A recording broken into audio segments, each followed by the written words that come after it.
In this video, I'm going to lay out the most efficient practice method that you could ever use, and if you aren't doing it this way, I think you should give it a try. My name is Josh Gu, and after years of studying the clarinet with some of the best teachers from around the world, I am excited to be sharing my knowledge with you. So go to QuickStartClarinet.com or check the description on this video to see all of the wonderful resources I have to help you reach your clarinet dreams. And of course, subscribe to this channel for weekly clarinet and music tips and tricks. I've talked about these ideas quite a bit before in the past, but I think the way that I'm going to put them together in this video is going to make it a really easy system to follow, and that's my whole mission, is to give you easy systems to follow to improve your clarinet playing and make practicing a little bit more enjoyable, a little bit easier for you. And this system does actually apply to any instrument, and I think it could even apply to practicing other things as well. So I think there's going to be a lot of value in this one for you. And the other thing that this system does for you is it gives you joy in your practicing. And that's something that I'm really working towards and something that I want to share with everybody, because it wasn't always this way for me.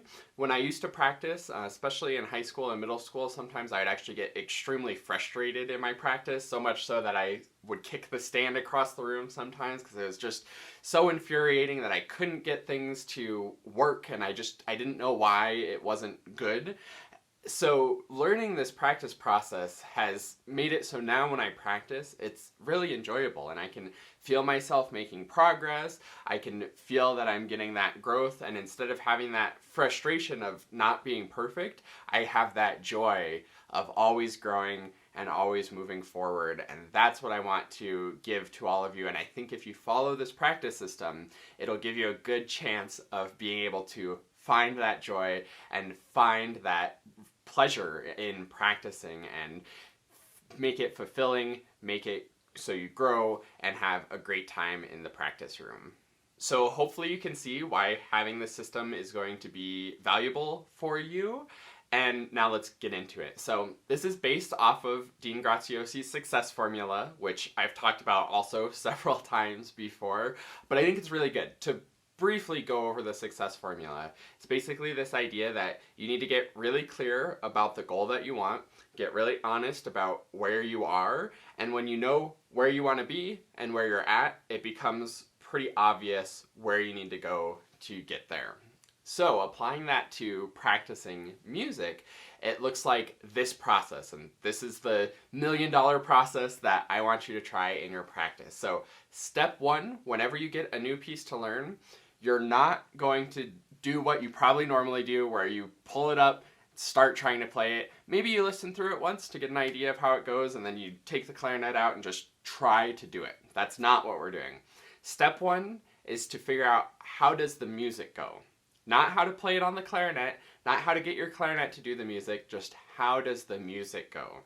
Get crystal clear on how you want it to sound, so much so that you can get almost a recording of it going in your head of exactly what you want. A perfect recording of, if the best professional ever was playing it, what would that sound like to you? So that's step number one, is to get that total clarity on how does the music go.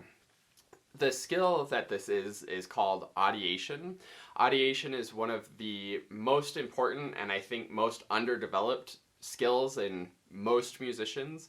I did my entire master's in clarinet performance and very rarely talked about audition, very rarely thought about audition, and I think that was unfortunate, and I think that's the case for most people. But I think the better you get at audiating, the better musician you'll be, because what audition is your ability to really hear the music in your head and in your ear and look at the music on the page and translate that into sound, because after all, music is sound. So that's step number one. How does the music go? Try to audiate through the music and get that crystal clear, perfect recording going in your head. The more perfect that recording, the more details you get in there, the better you're going to be. So that's step number one. Then step number two, after you have a clear idea of how it goes, is to try it on the clarinet. The other thing about this process is it doesn't have to be like audiate through the whole piece until you know how every single part of the whole piece goes, then try doing it on the clarinet. I highly recommend doing this whole process on just small chunks at a time. So just 8 measures, 4 measures, 2 measures, 1 measure, however small of a chunk you need to really be able to grasp it. And as you're getting started, probably even just 1 measure at a time is what you'll need to do. But as your audiation skills develop, you'll be able to do bigger and bigger chunks. And as your clarinet playing develops, it'll be easier to do bigger and bigger chunks. So just on your small chunk of music, how does it go? Then try putting it to the clarinet. And what you're going to do is you have a crystal clear idea of what your target is, then you're going to try playing it on the clarinet, and inevitably you're going to find that it didn't go as well on the clarinet as it did when you had it in your mind. You didn't get the perfect recording in your head to come out through the instrument. So then what you're going to need to do is practice. This is where the 3 I's of practice and the 4 opportunities for improvement come in, where you can identify the tricky bits, isolate and improve them, and then integrate it back together. That's the 3 or 4 I's of practice. And then you have your 4 opportunities for improvement: rhythm, sound quality, notes, and style.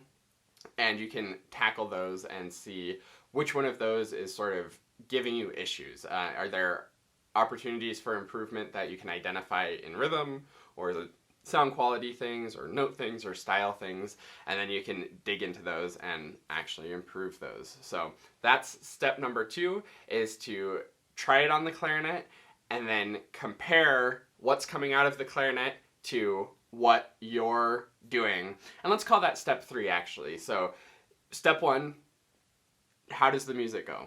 Step 2, try it on the clarinet.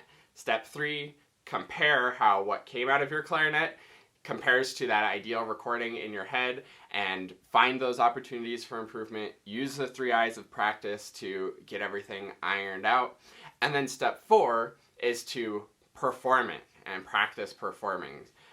The purpose of practicing performing is it forces you to, first of all, practice actually playing through like you're going to in a performance. The other thing that it's going to do for you is help you to develop the consistency and the confidence so that you can really get it. And again, I'm not talking about performing the whole piece, just that short 4 measure, 1 measure, whatever little chunk you're working on, practice performing it and making sure it goes really well. So the way that this process would work is you start by figuring out what little chunk you're going to be doing, then how does the music go? Audiate it, get that perfect recording in your head. Try doing it on the clarinet, see what happens. You have a target that you're aiming for, so it's probably going to go better than just sight reading because you already know how the music goes. And the more you do your warm-ups and are really good at your clarinet fundamentals, the more control you'll have over the clarinet to get what you want. So if it's an easy chunk, it might be good. You might have good enough fundamentals on the clarinet and you have a great idea of how it goes that the first time you get it. But more than likely you won't, because it's still unfamiliar to the clarinet and you still have to work to get the clarinet to do the music. So that's where you're going to be comparing and practicing to improve it. There will be lots of repetitions here. Get really creative using practice rhythms, different note groupings. You could do all kinds of different exercises and work in different kinds of small isolated chunks to really fine-tune getting the clarinet closer and closer to that recording. But because you have that audiation and that idea in your ear of how you want it to go, it's going to be crystal clear, like what you need to change, how you need to change it, and then you can get creative about what exercises and how to break it down to actually make those improvements. And then the final step is to integrate it all together, perform through that little chunk, and be able to know that you can start right at the beginning of the chunk and play all the way through it, and know that it's going to come out consistently good, and you're going to be confident because you have that consistency, so you'll be able to recreate that in an actual performance. Then you move on to the next chunk and chunk your way through the piece until next thing you know you have the whole thing down. So that's my $1 million practice habit, practice routine, practice system, whatever you want to call it. What's most important is that you actually give it a try and do it for yourself. I know I've made probably a few videos at this point that are somewhat similar to this, so this may sound like old information to you. You may already know this, but my question to you is, are you doing this?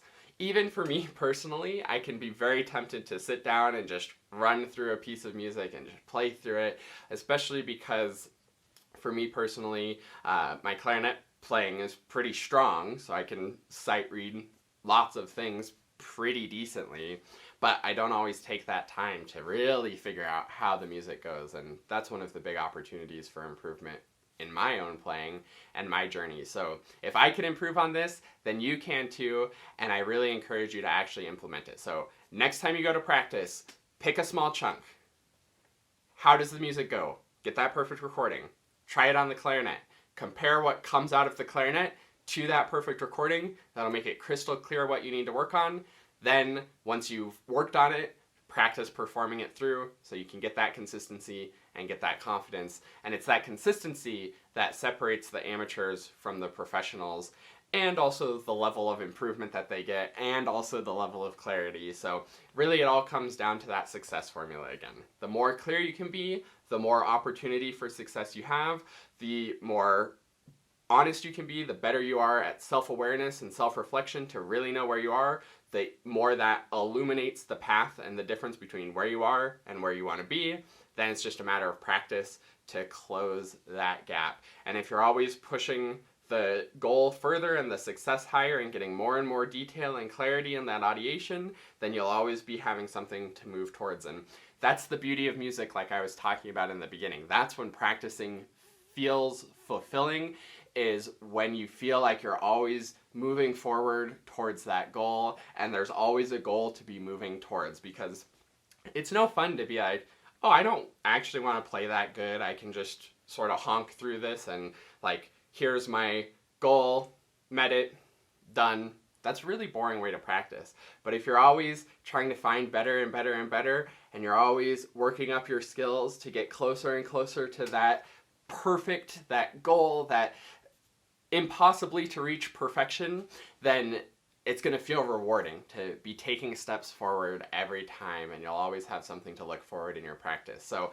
really, really give this a try. Let me know in the comments how it goes for you. Thanks so much for watching this video, and I'll see you in another one.